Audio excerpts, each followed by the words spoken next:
messieurs, bonsoir. Ravi de vous retrouver pour ce plateau de soir de Cannes. On vous le disait que ce match, que cette poule D nous intéresse au plus haut point et l'USU nous a donné notre adversaire pour les huitièmes de finale de cette Coupe d'Afrique des Nations. Mesdames, Messieurs, ce sera Sénégal-Cap-Vert. Sénégal-Cap-Vert, j'en vois qui tremblent déjà, d'autres qui sourient. Bon, un petit commentaire déjà avant de revenir sur l'issue de ce groupe D. Cette affiche, une belle affiche. Peut-être qu'il y a 2 ou 3 mois de cela, on allait être hyper confiant. Mais après ce premier tour extrêmement difficile, on ne vient pas à ce match extrêmement confiant. Non, du tout. D'autant plus qu'on a souvent vu le Sénégal jouer et gagner ou même se qualifier de manière très poussive. Donc, quand on voit par contre le Cap-Vert, avec leurs prestations, avec leur niveau, ça donne à réfléchir. Maintenant, c'est à nous de montrer quand même qu'on est un cran au-dessus. Mais vu les prestations des deux équipes, on n'est pas en mesure de nous rassurer et de se dire que ça va être un match facile. Moi, je pense que c'est un bon adversaire. Bon, de toute façon, on ne peut pas choisir son adversaire. Mais yaakaar naa ne Cap-Vert adversaire bu ñu mën a football la buy tijji jeu bu ñu mën a footballal la parce que li ñu wone on a souffert quand athlétiquement ou physiquement on nous a imposé comme les gens de l'Afrique australe, Malawi, ñoo ñëpp nga xam ne seen football dafay physique, dafay bëri engagement. Cap-Vert, ils sont comme nous, un peu plus latins, technique. Et ñoom, je pense que suñuy confrontation yu mujj aussi, on a un ascendant si ñoom. Et je me dis que vraiment dina jot pour yeewu jot ci suñu équipe donc man daal je suis. C'est le moment. Je pense que c'est un bon dinañ ci adversaire. waxaat avant il y a une partie réservée à l'équipe nationale dans la deuxième partie de soir de Cannes. Dinañu ci dellu si waat. On va donc parler de ces 2 matchs qui viennent de s'achever à l'instant, Nigeria, Guinée. Dans le match, on les a vus accepter, subir, à part quelques 2 éclairs de Piketty ak Mama Baldé. Et li ma ci gën a dérangeant mooy Piketty qui peut amener la percussion devant, amener la différence. À un moment, il est allé se mettre là-bas dans la préparation. Il se fait plaisir, ñaari petit pont, ñetti petit pont, rien de réaliste, de percutant pour dem ci kanam seeti ji adversaire bi. 9 points sur 9 possibles. C'est l'équipe la plus séduisante, la plus appliquée, la plus sérieuse dans ce qu'ils font. Parce qu'ils ont montré à chaque fois qu'ils étaient un cran au-dessus. Et les sorties de ballon étaient tellement propres, ça jouait bien, on respectait les consignes et les joueurs passaient sur les côtés avec un Simon époustouflant. Et donc, qui fait tout le temps la différence et qui fait de la percussion ce qu'on attend, surtout de lui. Il se révèle sur cette canne-là et il va montrer à la face du monde qu'il a un niveau au-dessus, par exemple, par rapport à ses adversaires. Et donc, pour moi, c'est l'équipe la plus complète aujourd'hui. Le seul hic que je trouve à cette équipe-là, ce sont les gardiens de but. Ce n'est pas très rassurant par rapport même à son remplaçant d'aujourd'hui. Mais dans l'ensemble, dans le jeu, dans le collectif et même au niveau des individualités, on sent qu'il y a un Ignacio qui sait faire de bonnes passes, la dernière passe, un Simon qui sait percuter, apporter de la vitesse et donner aussi de bons ballons quand il le faut. Donc pour moi, aujourd'hui, c'est un des favoris de cette CAN. Et je pense quand même que, vu ce qu'ils ont montré jusqu'à maintenant, ils peuvent aller loin dans cette compétition. Mais cher Balangay Demti Benenki, on les a vus contre l'Égypte inexistants. On les a vus contre le Soudan, ils sont friables. Contre Guinée-Bissau. Dans les premières minutes, 2 ou 3 fois quand Piketty a voulu, on les a sentis en défense pas extraordinairement serein. Loolu aussi pour le moment amaguñu kenn ku leen éprouvé comme li ngay wax premier gardien bi ñu xelmatoon nañu yenn saay ay sur le plan aérien, sur le plan de ses sorties du assurance tout risque. Ci ginnaaw aussi entre Ekong ak kan lañ koy booleel bëgg naa ñu tase koo xam ne dinañ leen attaqué ji ba ñu xam bon.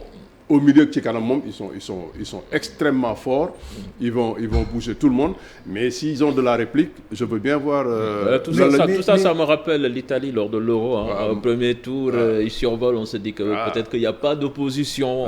Mais là, bon, pense mais par rapport aux prestations des autres, il n'y en a pas une seule des sélections qui arrive au même niveau aujourd'hui que le Nigeria par rapport à leurs prestations. Mais attention. Encore que même Maroc dominewul souvent seen adversaires yi ni Nigeria dominé ses ay adversaires am. Je te dis Nigeria ñetti adversaires yu yox-yoxi. Égypte moom ils m'ont déçu seen match contre Nigeria dañu ragal complètement reculé bàyyi rouleau compresseur mu ñëw seen kaw. Côte d'Ivoire dina am réplique Maroc loo koy munti def aussi gars yi dinañ ñëw ci yow. Je suis d'accord, hein, ils font un carton plein. Ils ont dominé leurs adversaires. Contrairement aux autres qui n'ont pas su dominer leurs adversaires. ñoo wone li fi gën mais nañu c'est des habitués tàmm nañ compétition bi xam nañ ko mais bon vraiment je les vois pas aller très très loin parce que Melnoum Salah la ñu yaakaar te dès l'instant que organisation yi baax nañ pour contrecarrer ko dañuy gis limite yu bëri ci là c'est sur balle arrêtée qu'ils battent Soudan bu oyof comme je dis contre Nigeria ils ont été inexistants contre Guinée-Bissau dem na sax bay arraché ji match nul bi donc Égypte bi aussi du ñoo xam ne war nañu mun a gëm rek ne c'est l'équipe d'Égypte qu'on connaissait. Voilà. Je pense que non. Voilà, Talla, c'est pas une équipe flamboyante, mais l'Égypte, ils savent compétir. Ils savent compétir et ils ont fait l'essentiel sur ce match-là et après ils ont géré. Je pense quand même que quelque part, maintenant c'est des matchs à éliminatoire direct. Donc, et là, on peut retrouver les grandes équipes parce qu'elles savent au moins gérer les temps forts et les temps faibles. Et sur ce genre de match où c'est vraiment sur un match, tout peut arriver. Donc, il suffit, par exemple, qu'ils puissent marquer et pouvoir se redéfinir sur le plan défensif, jouer sur un Salah qui, même avec une demi-occasion, peut parvenir à faire la différence. Donc, franchement, moi, je ne les mets pas de côté pour le moment, sauf maintenant catastrophe, hein, ça peut arriver dans ce genre de compétition, mais de ce qu'ils ont montré, il n'y a pas à avoir peur. À l'image du Sénégal, il faudra que cette équipe égyptienne montre plus dans cette compétition. Absolument. Pour espérer prétendre à quelque chose. Nous allons à présent parler de notre équipe nationale du Sénégal qui s'est entraînée cet après-midi à la veille au lendemain plutôt de sa qualification. C'était hier face au Malawi. Nous sommes en ligne avec Mamadou Ndiaye. Mamadou, bonsoir. L'équipe donc s'est entraînée aujourd'hui. L'information, Pape Matar Sarr n'a pas terminé la séance. Merci, cher Tidiane. En attendant de connaître son adversaire pour les huitièmes de finale, voilà, les Lions se sont entraînés cet après-midi ici au complexe sportif de Tajidor, comme à l'accoutumée. 16 joueurs au total. Les titulaires sont venus juste faire leur séance de décrassage. Après, ils se sont rentrés. Les 16 autres ont effectué une séance d'entraînement au complet devant Aliou Cissé, comme ni mu koy defee ak surtout Régie Bogar. ñoom entraîné ñu travail devant les buts mais surtout def ay exercices. waaye rek balaa entraînement bay jeex milieu terrain bii di Pape Matar Sarr moom yeggalewu ko ndaxte xibaar yi ñu am dafa am ay gaañu ci cheville bi. bi séance d'entraînement bi jeexee nag kenn waxul comme ni ñu ko defee ñëw nañu amal seen séance d'entraînement plus d'une heure de temps yoo xamante ni liggéey nañu ñu ubbi ko journalistes yi ñëw teewee ko mais surtout li ci gën a am solo mooy kenn waxul ñu ngi doon xaar nag réaction kii di Mayacine Mar di directeur technique moom mais yeyul yàbbi joxewul benn explication te presse bi yëpp pourtant ñi ngi ko doon xaar mu def benn analyse bu ndaw ci première match bi nga xam ne équipe nationale def na ko di waajal huitième de finale mais surtout jeu bi mais taxawaay bi donte Aliou Cissé ñëw na ci démb ci conférence de presse donte moom nee na li muy xaar ci équipe bi ba tey amagu ko sélectionneur bi wax na ko démb ci conférence de presse d'après match bi mais xam naa ne fii ak gannaaw suba ndaxte suba seen entraînement bi dañ koy tëj huis clos la ñu liggéey seen biir après demain dinañ interroger ki nga xamante ni peut-être mooy directeur technique Mayacine Mar wala ñeneen ci staff bi gën a ñëw joxe ay explications en tout cas tey fii ci complexe sportif bu Tajidor bi lii lañ leen fi dikkalee ci équipe nationale bu Sénégal gannaaw match nul bi nga xam ne am na ko démb ci digganteem ak Malawi équipe nationale bu Sénégal di xaar adversaire bi mu fas yéene dajal ci altine bi huitième de finale bu Coupe d'Afrique des Nations bi amee fii ci Cameroun. merci Cheikh Ndiaye dañuy des ak yow Mamadou Ndiaye ba léegi nga dellu ci bilan équipe nationale bu Sénégal ci ñetti match de poule yi mu def nga xam ne ni jëlu ci but te benn but la ci dugal sur penalty. Sénégal termine premier du groupe B avec la pire attaque, un petit but marqué dans l'ensemble de ces 3 matchs.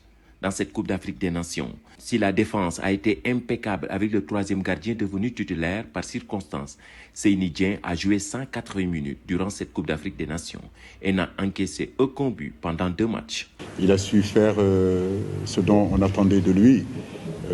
Comme je l'ai dit, quand vous convoquez 27, 28 joueurs, c'est que tout le monde doit être prêt. Seyni a été prêt, il a fait de grosses performances, comme la défense aussi qui était là avec lui. Sur l'assise défensive, quand même, on est satisfait.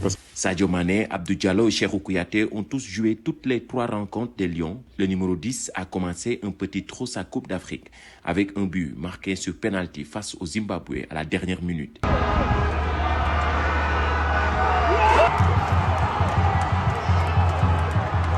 Puis, il est resté muet face à la Guinée et au Malawi. De son côté, le milieu de terrain, Cheikhou Kouyaté est le meilleur Sénégalais depuis le début de la compétition. Cheikhou était impérial durant toutes les rencontres de l'équipe nationale du Sénégal. Mais Aliou Cissé devra faire sans son milieu de terrain. Cheikhou Kouyaté est suspendu pour les 8e de finale pour cumul de cartons. Cheikhou, c'est un vrai soldat. C'est quelqu'un qui a toujours répondu, qui m'a toujours donné satisfaction. Maintenant, comme je dis, on a convoqué 23 joueurs. Il y a d'autres garçons qui seront là aussi. Alassane, il est bien actuellement. Pape Matar Sarr aussi, c'est un garçon qui est intéressant, qui est bien aussi. Donc je pense qu'on aura des joueurs pour pallier à son absence. Je suis dégoûté, je suis vraiment dégoûté parce que je ne voulais pas les lâcher. Maintenant, bon, comme je le dis, bon, il y a des joueurs qui sont là et qui sont prêts. Je pense on a convoqué 28 joueurs. Donc j'ai confiance en eux et je sais bien qu'ils font le taf sans moi. Rareté de situations dangereuses pour les attaquants, nombreux déchets dans les transmissions entre autres, sont autant d'aspects à corriger avant le 8e de finale du Sénégal prévu lundi prochain. Merci à vous, Mamadou Ndiaye. Et ce sera finalement le Cap-Vert en duel Lyon contre Requin Bleu. J'en vois qui sont extrêmement partagés au niveau des Baobabs. Il y a une forte communauté cap-verdienne. Ça va être un très beau match. Voilà, les amis, je pense que Vieux Diouf est en train de mettre la pression. Le temps est épuisé. Donc, c'est une journée de feu qui nous attend demain avec ce choc Côte d'Ivoire. Il y a de belles affiches Algérie. pour demain. Donc, je pense qu'on aura l'occasion de pouvoir mieux décortiquer ces matchs-là qui font plaisir, qui font saliver. Voilà, Côte d'Ivoire, Algérie. Finale avant la lettre. Finale avant la lettre. Alors, on espère pour les Fennecs quand même, même si il y a beaucoup de Sénégalais qui aimeraient les voir d'or dès le premier tour. De toute façon, donc... On n'a pas de problème avec eux. On s'est rencontrés en finale, Diane. Mais ils sont en difficulté et les Ivoiriens aussi, comme je les vois, ils ont besoin aussi de se rassurer. Ce sera une très belle affiche. Eh ben, si ça passe pas, ça casse. Hein. Voilà, donc on se retrouve demain à partir de 15h30 pour l'avant-match de ce succulent Algérie-Côte d'Ivoire. Merci tout le monde. Et puis avant de nous quitter, on en profite pour présenter nos condoléances à Mame Fatou Ndoye qui a perdu sa belle-mère, à Cher Traoré également qui travaille ici avec nous, qui a perdu sa maman. Toutes nos condoléances et que Dieu ait pitié de son âme. Et merci les amis, merci également à Café Touba à Chaud qui nous tient compagnie lors des matchs. Un grand bravo à Fatou Diong. Excellente suite des programmes en compagnie de la télé Futur Média. Au revoir.